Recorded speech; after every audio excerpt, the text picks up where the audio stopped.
गंबट में निगरान वॾे वज़ीर जस्टिस रिटायर्ड मक़बूल बाक़र पारां गिम्स अस्पताल जो दौरो कयो वियो आहे। वॾे वज़ीर जी आमद जे मौक़े ते सिक्योरिटी जा इंतज़ाम सख़्त कया विया। एक भेरो ॿीहर तव्हांखे अहम ख़बर खां आगाह करे रहिया आहियूं। गंबट में निगरान वॾे वज़ीर जस्टिस रिटायर्ड मक़बूल बाक़र पारां गिम्स अस्पताल जो दौरो कयो वियो आहे। जस्टिस रिटायर्ड मक़बूल बाक़र गिम्स अस्पताल जे मुख़्तलिफ़ शोबनि जो दौरो करे मरीज़नि सां अयादत कई आहे। अहम ख़बर आहे अवां सां शेयर करे रहिया आहियूं गंबट मां, जिते निगरान वॾे वज़ीर जस्टिस रिटायर्ड मक़बूल बाक़र पारां गिम्स अस्पताल जो दौरो कयो वियो आहे। वॾे वज़ीर जी आमद जे मौक़े ते सिक्योरिटी जा इंतज़ाम सख़्त कया विया।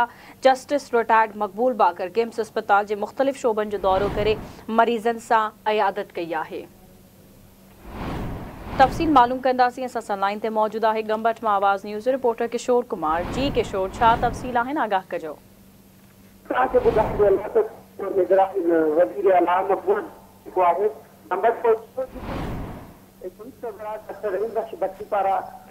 इस्तक़बाल कयो वियो।